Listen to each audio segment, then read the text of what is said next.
পবিত্র একটা মাস চলছে, সামনে হজের মাস। পৃথিবীতে 4টা মাস আল্লাহর কাছে পবিত্র। শুধু আল্লাহ নিজে পবিত্র ঘোষণা দিয়েছেন তা না, মুহররম, রজব, এই জিলকদ আর জিলহজ, তার ভেতরে 3 নাম্বারটাই আমরা আছি। এটা ওই জামানায় যে সময় ছোটখাটো বিষয় নিয়ে মানুষ মারামারি করে খুন খারাপি পর্যন্ত করে ফেলত। এখনো ওই অবস্থায় আছে পৃথিবীতে। এখনো ছোটখাটো বিষয় নিয়ে আমরা অনেকেই মানুষ হত্যা পর্যন্ত চলে যায়। সেই জামানায় কাফের মুশরিক যারা আল্লাহ রাসূল বিশ্বাস করতো না, কিন্তু তারা এই 4টা মাসকে গুরুত্ব দিত, দাম দিত, পবিত্র মনে করে সম্মান দিত। তাদের সম্মানের ধরন ছিল কি? আল্লাহ তাআলা বলেন, যালিকা ওয়া মান ইউআযযিম শাআইরাল্লাহি ফাইন্নাহা মিন তাকওয়াল কুলুব। এইটাই আল্লাহর বিধান। কি সেটা? ওয়া মান ইউআযযিম শাআইরাল্লাহ, তারা তাজিম করবে, যে ব্যক্তি সম্মান করবে আল্লাহর নিদর্শনগুলোকে, ফাইন্নাহা মিন তাকওয়াল কুলুব, অবশ্যই তার অন্তরের তাকওয়ার কারণে এটা করে। এই যে 4টা মাস যেহেতু আল্লাহর কাছে সম্মানিত, ফিহা আরবাআত মিনহা আরবাআতুন হুরুম। আল্লাহ তাআলা বলেন, আসমান আর জমিন আমি যেদিন তৈরি করি, ইন্না ইদ্দাতাশ শুহুরি ইনদাল্লাহি 12 শাহরান ফি কিতাবিল্লাহ ইয়াওমা খালাকাস সামাওয়াতি ওয়াল আরদা মিনহা আরবাআতুন হুরুম। যেদিন আসমান আর জমিন তৈরি করি ওই দিন আমার কিতাবে, আমার কিতাব বলতে কোরআন শরীফ। কিতাব মানে কি? এই কোরআনের 55টা নাম আছে, তার ভেতরে 2 নাম্বার নাম হচ্ছে আল কিতাব। 1 নাম্বার নাম আল কোরআন, 2 নাম্বার নাম এভাবে আল ফুরকান আছে, আল জিকির আছে, আত তানজিল আছে, আন নূর আছে, আল মুবিন আছে। 55টা নামের ভেতরে 2 নাম্বার নাম কোরআনের কিতাব। আল্লাহ বলেন, ফি কিতাবিল্লাহ, আমার কিতাবের ভেতরে আমি মাসের নাম 12টা লিখে রেখেছিলাম। ওটা হচ্ছে জানুয়ারি, ফেব্রুয়ারি, মার্চ। 12টা মাসের নাম কিন্তু কোরআনে আপনি মুহররম, সফর, রবিউল আউয়াল পাবেন না। শুধু একটা মাসের নাম কোরআনে আছে, তার নাম রমাদান। তাছাড়া 12 মাসের নাম নেই। একাধারে বলা আছে, ইন্না ইদ্দাতাশ শুহুরি ইনদাল্লাহি 12 শাহরান ফি কিতাবিল্লাহ, 12 মাস। ওই দিন আল্লাহ বলেন, আমি আসমান জমিন তৈরি করার সময় 4টা মাসকে পবিত্র ঘোষণা দিয়েছিলাম। ওই 4টা মাসের নাম কোরআনে নেই, কিন্তু তাফসিরে আছে, মুহররম, রজব, জিলকদ, জিলহজ। যেটা আমাদের অন্তরের ভেতরে আল্লাহর ভয় আছে কিনা এটার প্রমাণ হবে আল্লাহর নিদর্শনগুলোকে যেন আমরা সম্মান করি। তার ভেতরে এই 4টা মাস আল্লাহর নিদর্শন। এর সম্মান ওই জামানার মানুষ কিভাবে করতো আর আমরা কিভাবে করছি। ওরা করতো যে এই 4 মাস আসলে ওদের মারামারি, গন্ডগোল, যুদ্ধ, বিগ্রহ, মানুষের সাথে মনোমালিন্য যা আছে সব বন্ধ করে দিত। আবহমান কাল থেকে চলছে গন্ডগোল। হ্যাঁ, ওই মাস আসলেই তোর সাথে আমি হব, মুখোমুখি হব, তোর সাথে মামলা হামলা যা আছে সব আবার চালু হবে। কিন্তু এই 4 মাস যাক। বলেন তো, কাফের যারা, তারা আল্লাহর এই মাসকে তারা সম্মান দিয়েছে। আমরা মুসলমান হিসাবে এই সম্মান কিন্তু এখন দিতে পারছি না। এই মাসেও কি মারামারি বন্ধ হয়ে আছে? গন্ডগোল, চাঁদাবাজি, মাসে অন্তত চাঁদাবাজিটা তো বন্ধ হওয়ার দরকার ছিল। গত পরশুদিন আমি বাগেরহাটে ছিলাম। ওখানে এক লোক যাচ্ছিল ছেলের আকিকা দেবে ছাগল কেনার জন্য। কয়েকজন রাস্তা ব্লক করে বলছে, টাকাগুলো দেন। টাকা দেবো মানে? আমি আকিকার ছাগল কিনবো, তাও বড় চাঁদাবাজি। তারা আল্লাহর নিষিদ্ধ কাজ যা আছে ওগুলোই লিপ্ত ছিল। এ মাস আসলে ছেড়ে দিত। চাঁদাবাজি একটা নিষিদ্ধ কাজ না? আর আমরা এই মাস আসলে ছেড়ে দেওয়া দূরের কথা, আরো আমাদের বৃদ্ধি বাড়ে।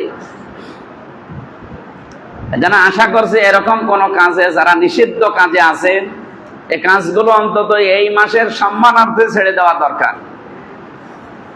যারা এই যে মনোমালিন্য তৈরি করে রেখেছেন, কথা বলে না, বিভিন্ন জিনিসের কারণে, দুনিয়ার কোন স্বার্থের কারণে কথা বলেন না। এই মাস আসলে এই নিষিদ্ধ কাজ বন্ধ করা দরকার, অন্তত মিলে যাওয়া দরকার। কথাবার্তারা বলার পরে এই যে দূরত্বটা ঘোষানোর দরকার। তাছাড়া আপনি যদি দুনিয়ার কোনো বিষয় নিয়ে কথাবার্তা বন্ধ করে 3 দিনের অধিক সময় পার করেন, আর এই অবস্থায় যদি আপনি মরে যান, আপনি কিন্তু জাহান্নামী। এই বাংলাদেশে বহু মানুষ এরকম নেই, 3 দিন না, 3 বছর না, 30 বছর কথা বলে না। খুব বড় বিষয় না, কি হয়েছিল, ওই মুরগিতে ধান খেয়েছে। আমি বেশি বলে ফেললাম? এরকম বিষয়গুলো নিয়ে তো গন্ডগোল হয়। ছাগলে একটা গাছের পাতা খেয়েছে, এই নিয়ে ও গন্ডগোল চালাচ্ছে। কয় বছর? ও ছাগল মরে ভূত হয়ে গেছে, কিন্তু ওর গন্ডগোল এখনো মেটেনি। যারা আপনার ভেতরে তাকওয়া আছে, আমরা টের পাবো কি করি? টের পাবো ওই সময় আল্লাহর নিষিদ্ধ কাজগুলো এবং আল্লাহর যে সমস্ত নিদর্শন আছে। এই যে এখন যারা কাবায় গেছে, আপনাদের খতিব সাহেব যিনি শ্রদ্ধাভাজন বড় ভাই মাওলানা ইব্রাহিম খলিল মুজাহিদ, উনি এখন কাবায় আছে, অলরেডি কাবা তাওয়াফ করছে। তারা হজের আগ পর্যন্ত তারা যা আছে সব উমরা করবে। হজ যেদিন শুরু হবে, হজ করে আবার আপনাদের মাঝে আসবে। ওই সমস্ত জায়গায় তারা আল্লাহর বিভিন্ন নিদর্শন দেখতেছে। ফীহি আয়াতুম বায়্যিনাতুম মাকামু ইব্রাহিম ওয়া মান দাখালাহু কানা আমিনা ওয়া লিল্লাহি আলান নাসি হজ্জুল বাইতি মান ইসতাতা ইলাইহি সাবিলা। আল্লাহ বলেন এখানে বহু নিদর্শন আছে, স্পষ্ট দলিল আর প্রমাণ দেওয়া আছে। আমার ঘর এটা একটা নিদর্শন, কারণ এটা পৃথিবীর প্রথম ঘর। ইন্না আউওয়ালা বাইতি উযিয়া লিন-নাস লাল্লাযী বিবাক্কাতা মুবারাকা ওয়া হুদাল লিল আলামিন। এই পৃথিবীর সর্বপ্রথম বাড়ি বা ঘর এটা কাবা ঘর। এই দুনিয়ায় যখন কিচ্ছু ছিল না, সর্বপ্রথম কোন ঘর? কাবা শরীফ। এটা আমার আল্লাহ নিজে ফেরেশতাদেরকে দিয়ে বানিয়েছিলেন। এরপরে বহুবার সংস্কার হয়েছে। এটা বাক্কায় অবস্থিত। মক্কার আরেকটা নাম আছে, প্রাচীন নাম, এটা বাক্কা বলে তারা ডাকতো। এই জন্য আল্লাহ কোরআনে ওই নামটা দিয়েছেন। এখানে আল্লাহ রাব্বুল আলামিন বলেন মুবারাকাতান লিন-নাস আছে, এখানে মানুষের জন্য অনেক বরকত আমি ছড়িয়ে রেখেছি। বিশ্ববাসীর জন্য একটা হেদায়েতের মার্কাজ এটা। যেহেতু আল্লাহর বিভিন্ন নিদর্শন এই জায়গায়, কাবা শরীফ এবং মাকামে ইব্রাহিম, যেটা লিফট হিসাবে কাজ করেছিল ইব্রাহিম আলাইহিস সালাম। ওর উপরে দাঁড়াতেন, পাথরের উপরে উঠে যেতেন, কাজকর্ম করলে আবার নিচে নামিয়ে দিত। পার্থক্য ছিল আমাদের লিফটে শুধু সুইচ টেপা লাগে, আর ওনার লিফটে কোনো সুইচ ছিল না। মুখে যা বলতো ওইটা শুনতো। সুবহানাল্লাহ। এটা আল্লাহর নিদর্শন। এটা আল্লাহর কি? ওমান দাখালাহু কানা আমিনা। যে ব্যক্তি এই আল্লাহর ঘরের ভেতরে আসবে, এই হারাম শরীফের ভেতরে, আল্লাহ বলেন তাকে আমি নিরাপত্তা দিয়ে দেব। একটু ভালো করে শুনেন, এখানে একটা শিক্ষা আছে। ওমান দাখালাহু কানা আমিনা। যে ব্যক্তি প্রবেশ করবে এই ঘরে, তাকে নিরাপত্তা দেবে কে? আল্লাহ। কাবা শরীফ নয়, আল্লাহর ঘর। ওখানে গেলে আল্লাহ নিরাপত্তা দিয়ে দিল। বাংলাদেশ কি কাবা শরীফ? না। এখানে নিরাপত্তার দরকার নেই? আছে। আর আমাদের যা আশপাশে দেশ আছে, একে একটা দেশ বলে? না। আমাদের আশেপাশে যারা আছে এরা প্রতিবেশী নামে সব কলঙ্ক। এ মায়ানমার বলে, ভারত বলে, আরো যে সমস্ত দেশের সাথে আমাদের বর্ডার আছে, এই প্রত্যেকটা দেশ আমাদের এখন মানে প্রতিবেশীর আচরণ আর করছে না। এদের কাছ থেকে আমরা বড় আতঙ্কে আছি। এই আতঙ্ক থেকে বাঁচতে হলে পৃথিবীর মানুষের কাছে আমাদের ধরা দেওয়া লাগবে। চীনের কাছে, আমেরিকার কাছে, রাশিয়ার কাছে, নাকি? বলছো ঠিক। আপনি ওদের কাছে ধর্ণা দিয়ে ওদেরই বাঁচাবে কে? নিরাপত্তা শুধু দিতে পারে কে? আল্লাহ। এখন যেহেতু বাংলাদেশ কাবা শরীফ না, এই জায়গায়ও নিরাপত্তার দরকার আছে না? এখন আরো বেশি।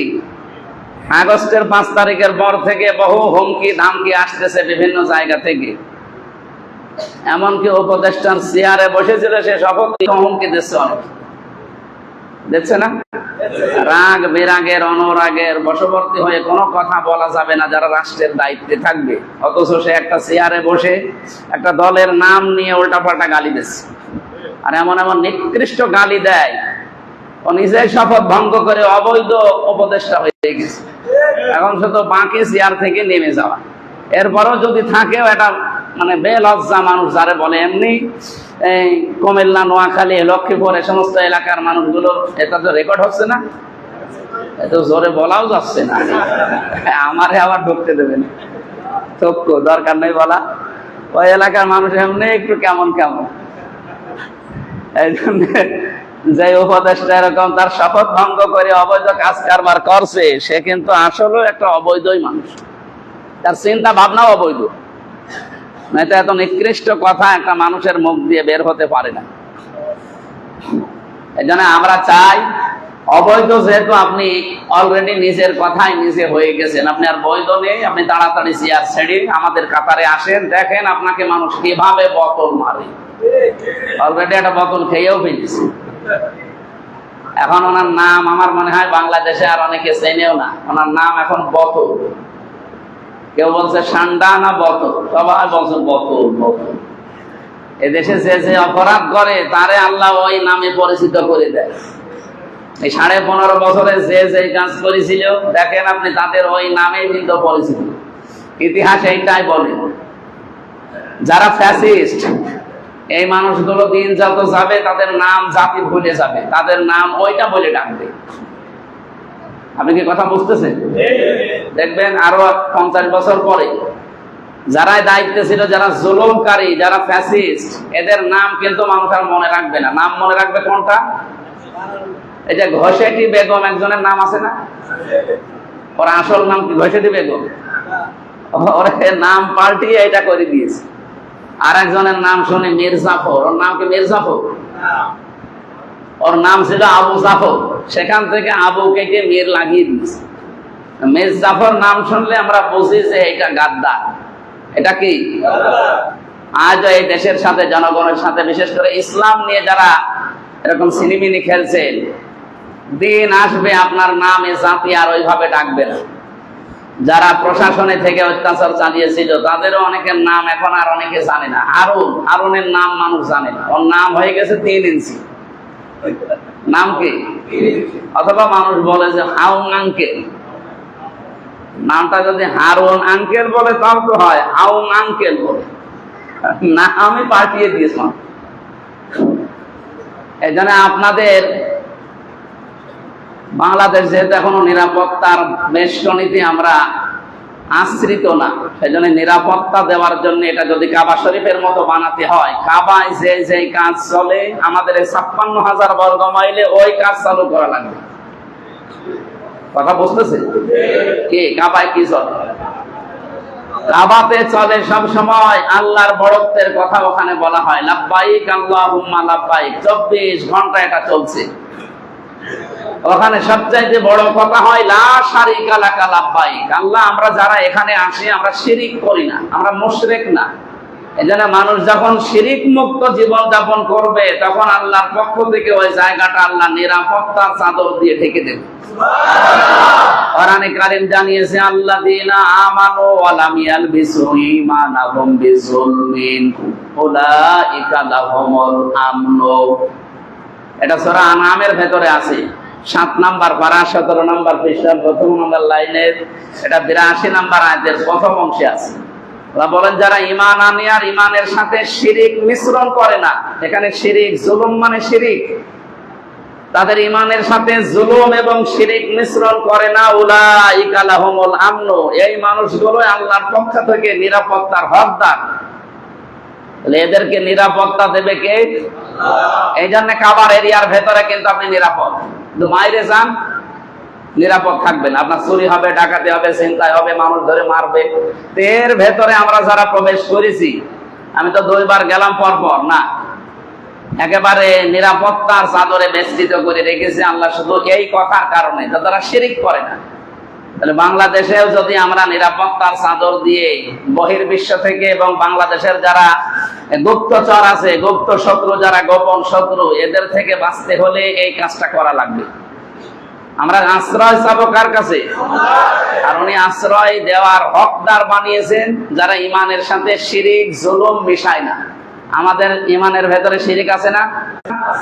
আমরা কাবা শরীফের এরিয়ার মতো নিরাপত্তা পাবো কি করে? সুতরাং আমাদের উচিত হবে আমাদের ঈমান যেন শিরিক মুক্ত হয়। শিরিক কি, কত প্রকার আপনারা অনেকে হয়তো জানেন, জানেন না। শিরিক বিল জাত আছে, শিরিক বিল সিফাত আছে, শিরিক বিল হুকুক আছে, শিরিক বিল ইখতিয়ার আছে, এরকম 120 প্রকার আছে।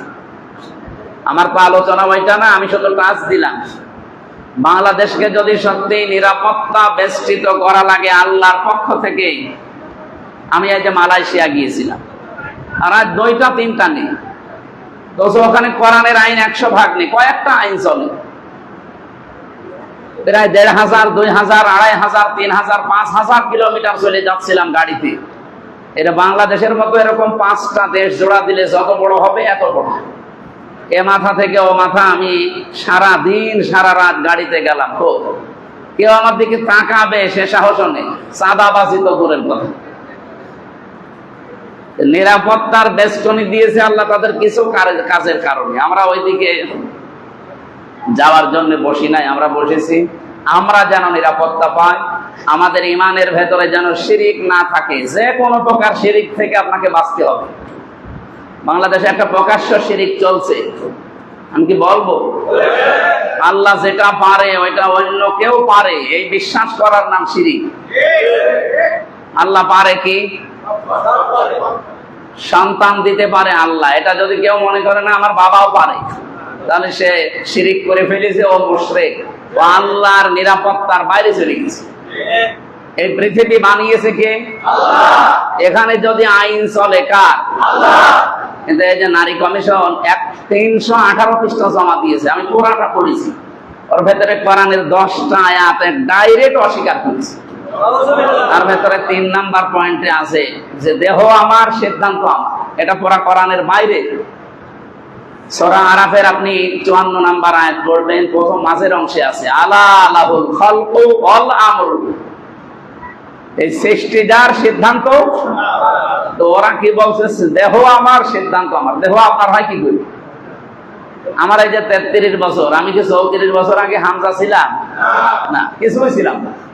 আল্লাহ তাআলা আল ইনসানি হাইনুম মিনাদ দাহরি লাম ইয়াকুন শাইয়্যাম মাযকুরা, বান্দা তোমার জীবনে কি এমন সময় যায়নি যে উল্লেখ করার মতো কিছু ছিল না? সুতরাং দেহ আমার না, সিদ্ধান্ত আমার না। দেহ আল্লাহ বানিয়েছে, সিদ্ধান্ত কার? আল্লাহ। আশা করছি এই কমিশন যা জমা দিয়েছে এ মানা দূরের কথা, এ বাতিল করে ওদেরকে শাস্তির আওতায় আনা দরকার। কারণ 92% মুসলমানের দেখে এরকম মোটা পাল্টা জিনিস আপনি দেবেন কেন? এটার কারণে এখন মানুষ খুশি ওঠে। আগামীতে যত কমিশন আছে সমস্ত কমিশন গুলো যেন অন্তত মুসলমানদের পালস বোঝে, উল্টা পাল্টা কোন রিপোর্ট দিয়ে আমাদেরকে আবার আগস্টের 5 তারিখ তৈরি করতে যেন বাধ্য না করে। আশা করছি আমার কথার ইঙ্গিত আপনি বুঝেছেন। সুতরাং এই জমিন যার, এখানে বিধান চলবে। এটা যারা চান না, যারা এটাকে রাজনীতি মনে করেন, আপনি কি মানুষ? বলেন, মানে মানুষ থাকেন কি করে? আপনি তো শিরিক করে মুশরিক হয়ে গেছেন। যে জমিন বানিয়েছে আল্লাহ, সিদ্ধান্ত চলবে তার, আপনি সেটা বাদ দিয়ে অন্যের আইন, অন্যের সিদ্ধান্ত এখানে চাপিয়ে দিতে চান, তার জন্য আপনি কাজ করেন। জমিন যার, সিদ্ধান্ত তার, এটা যারা চায় আপনি তাদেরকে শত্রু মনে করেন। আমার কি দায় পড়েছে আমার বাবার টাকা পয়সা খেয়ে আমি এই কথা, কঠিন কথা বলতে যাব? কারণ আমি এইটাই কোরআন থেকে জেনেছি যে জমিন যার, সিদ্ধান্ত তার। এ কথা শুধু আমি একা বলবো, আর আমি একা খালি জেলে যাব, আপনাদের কোনো দরকার নেই। বাল্লিগু আন্নী ওয়ালাউ আয়া, আমার পক্ষ থেকে একটা বাক্য হলেও পৌঁছিয়ে দাও। এই দায়িত্বটা আমি পালন করে আমি 3 বছর জেল খেটে আসলাম, নাকি আমার নিজের দোষের কারণে? আপনারা সবাই যদি আমরা বাংলাদেশে এই দায়িত্ব পালন করতাম, যে আমি যতটুকু জানি ওইটাই আমি প্রচার করবো, হক আদায় করে, কে বাধা দেয় দিক। আমরা 92% মুসলমান, এই দেশে কোন আলেমের মাইক কেউ কেড়ে দিতে পারতো? আর ইমামতি চলে যেত? কিন্তু যায় না। এই একটাই কারণ, আমরা সব শুধু দায়িত্ব দিয়ে রেখেছে হুজুরদের উপর। যা দায়িত্ব কি ওর একা? আপনিও নবীর উম্মত, আপনারও দায়িত্ব আছে। যে এটা যদি আমরা নামাজের মতো, রোজার মতো ফরজ মনে করে পালন করতে পারতাম, যে আমি একটা বাক্য জানি তাই কি এইটাই পৌঁছিয়ে দেওয়া ফরজ, তাহলে এই দেশে অন্তত কোরআনে কোনো বাধা আর থাকতো না, আর 54 বছরও লাগতো না। এই যে আর 20 দিন পরে কোরবানি, এই কোরবানির দিনই আল্লাহর বিধান এই দেশে কায়েম হয়ে যেত। আমরা সেই সংক্রান্ত একটা আয়াতি পড়েছি, সূরা এটা আল হাজ 34 নম্বর আয়াত। যেহেতু 20 দিন পরে কোরবানি, আর এখন মানুষ এই 18-20 দিনেই কোরবানি সব কিনবে। কোরবানি কি খালি কিনে জবাই করার নামই নাকি অন্য কিছু আছে, এটা জানার জন্য আয়াত পড়লাম। এটা এমন একটা বিধান আবহমান কাল থেকে চলছে, একেবারে দুনিয়া যেই দিন তৈরি হয়ে আদম নবী এসেছে ওই দিন থেকে বিধান আল্লাহ দিয়েছে। আমি আপনাদেরকে শুকরিয়া আদায় করছি, বিশেষ করে আমার এই যে রেজাউল ভাই, আপনাদের ইমাম সাহেব মাওলানা ইব্রাহিম খলিল মুজাহিদ, ওনার নাম্বারটা আমাকে দিয়েছে। আমি খুব ব্যস্ত থাকি তো, 24 ঘন্টায় মানে আমার 18 ঘন্টায় গাড়িতে থাকা লাগে। কোথায় আসলাম, সেই খুলনা ডাকব থেকে। এরপর আজকে অনুষ্ঠান সকালে একটা ছিল কুষ্টিয়াতে, এইটা শেষ করে আসরের পরে একটা আছে, মাগরিবের পরে একটা আছে, রাত 9টায় একটা আছে রাজবাড়ী। মানে মহাসম ম্যাশিং হয়ে গেছে শরীর। এখন আমার একটু সময় দিলে মনে হয় ঘুম এসে যাবে। তারপরও চলছে গাড়ি, দেখি কতদূর যায়। শুকরিয়া জানাচ্ছি, আপনারা একটা পরিবেশ তৈরি করে আমাকে কিছু কথা বলার মতো সুযোগ দিলেন, আলহামদুলিল্লাহ। গুরুত্বপূর্ণ যে বিধানটা আমরা এখানে জানলাম তার নাম কোরবানি। মাত্র আর আমাদের 20 দিন বাকি আছে। কয়দিন? এরপরে এই গুরুত্বপূর্ণ বিধানটা সামনে চলে আসবে। আল্লাহ তাআলা বলেন, শুধু তোমাদের উপরে দেয়নি, ওয়ালিকুল্লি উম্মাতিন জাআলনা মানসাকান, যত উম্মত এই পৃথিবীতে আমি পাঠিয়েছিলাম প্রত্যেকের উপরে এই বিধানটা ছিল। কি ছিল? মানসাকান শব্দের শাব্দিক অর্থ 3টা। নুসুক থেকে মানসাকান এসেছে। নুসুকের অর্থ 3টা আছে তাফসিরে। 1 নম্বরে নুসুক মানে পশু জবাই করা। 2 নম্বরে নুসুক মানে হজের কার্যকলাপ, এখন যারা আরম্ভ করবে যে। 3 নম্বরে নুসুক মানে ইবাদত বন্দেগী। যেহেতু নুসুক মানে একটা ঝামেলা, এজন্য 3টা অর্থের দিকে তাকান। 3টাই ঝামেলাপূর্ণ এবং কষ্টের কাজ। ইবাদত বন্দেগী কষ্টের কাজ না? হজের কাজ কষ্টের কাজ না? অনেক কষ্টের কাজ। আমি 26 বছর বয়সে গিয়েছিলাম, তাই যে কষ্ট। এই বুড়ো ধুড়ো মানুষ যারা যায়, আমার মনে হয় এদের হজ হয় না, কারণ ওদের ফরজও আদায় হয় না, খালি বসে থাকে। অথবা চেয়ার ভাড়া করে নেয়, একজনকে বলে ঠেলতে থাক। তা আপনি গেছেন হজ করার জন্য, এই জন্য যাদের টাকা পয়সা আছে, যদি ওই পরিমাণ মালিক হয়ে থাকেন, ওয়ালিল্লাহি আলান নাসি হজ্জুল বাইতি মান ইসতাতা ইলাইহি সাবিলা, যাবতীয় খরচপাতি বাদ দিয়ে যদি আল্লাহর ঘরে ঘুরে আসার মতো তৌফিক থাকে, যে যুবক বয়সে যাবেন। অন্তত যখন আপনার শরীরে শক্তি আছে। যদি শেষ বয়সে এরকম মালিক হয়ে থাকেন, আপনার যাওয়ার দরকার নেই। আপনার জামাইরে পাঠান, আপনার ছেলেরে পাঠান, অথবা একজন ভালো আলেমকে পাঠাবেন, আপনার হজ আদায় হয়ে যাবে। তাহলে আপনি নিজে যেয়ে হজও হচ্ছে না, বেকার টাকাগুলো খরচ হচ্ছে। আমি বহু বড় মানুষকে দেখেছি, ওরা পারে না। 7.5 কিলো 8 কিলোমিটার শুধু হাঁটা লাগে। তো বুড়ো মানুষ তো 1 কিলো পরে যেভাবে করে বসে থাকবে। আর এত দূর হাঁটা, কাবা শরীফে যদি নিচতলায় জায়গা না পান, উপরতলা দিয়ে যদি জায়গা ঘোরা লাগে, 7 পাকে 3.5 কিলোমিটার ঘোরা লাগে। আপনি পারবেন? আর যে রোদ, ওই দেশে যে ডিগ্রি চলে 45 ডিগ্রি 50 ডিগ্রি সেলসিয়াস, এর ভেতরে ঘোরা লাগে। এই জন্য আহ্বান জানাই আপনাদের, যাদের টাকা পয়সা আছে, যৌবন বয়সে যাবেন হজের এই গুরুত্বপূর্ণ বিধান। আর যদি না পারেন, বুড়ো বয়সে আপনার যাওয়ার দরকারই নেই, কারণ হজ আপনার তো আদায় হয়ে যাবে। আপনি যুবক কোন মানুষকে পাঠাবেন, আশা করছি আপনারা বুঝেছেন। নুসুক মানে যেহেতু কষ্ট, হজের কার্যকলাপ, এই নুসুকের আসল অর্থ হচ্ছে কোরবানি। আল্লাহ পাক বলেন, এই পৃথিবীতে কোরবানির বিধানটা দিয়েছে কেন জানো? লিয়াযকুরু ইসমাল্লাহি আলা মা রাযাকাহুম মিন বাহিমাতিল আনআম। দুনিয়ায় যে সমস্ত জন্তু জানোয়ার গুলো জবাই করা হয়, এগুলো যেন অন্য কারো নামে জবাই না হয়। জবাই করতে হলে যেন আল্লাহর নামে হয়, কারণ এগুলো রিজিক। এগুলো কি? এখান থেকে একটা মাসলা বের হয়। আপনি রিজিক হিসাবে যদি কিছু খেতে চান, আল্লাহ বাদে অন্য কারো নামে খেতে চান। বহু মাজার আছে এখানে আল্লাহ নামে জবাই করা হয় রিজিক। গরু, ছাগল, গরু, ভেড়া, বিভিন্ন জিনিস জবাই করা হয়। আমি ব্রাহ্মণবাড়িয়ায় এক জায়গায় নিজে দেখেছি, ওখানে জবাই করছে বাবা। ওখানে বলে কেল্লা বাবা, ফতে বাবা। এই যে তাহি সাহেব যে জিকির করে, এই কারণে করে, কারণ ওখানে কেল্লা বাবার মাজার আছে, ফতে বাবার মাজার আছে, শাহ আলী বাবার মাজার আছে। এই মাজারে যে ওরা জবাই করে আল্লাহর নামে না, কার নামে? আপনি মাছ ভান্ডারে যাবেন চট্টগ্রামে, একদিন দেখলাম, আমি দেখার জন্য গেছি, আরে লাফানো লাফাচ্ছে, হাত চেপে ধরলাম, মুরব্বী মানুষ। দাদা আপনি এত লাফান, আমি জিকির করি, এত লাফিয়েও তো টেনশনে আছি জান্নাত পাবো কিনা। তুমি বসে বসে আছো, জান্নাতে যাবা, যদি জান্নাত পেতে যাও তো আমার সাথে লাফাও। আমারও বলছে লাফাও। তাহলে এই আয়াতের সারমর্ম কয়েকটা। এক নাম্বার পেলাম যে প্রত্যেক জাতির উপরে কোরবানি ছিল, এটা আদম নবীর সন্তানদের থেকে আল্লাহ আরম্ভ করেছিল।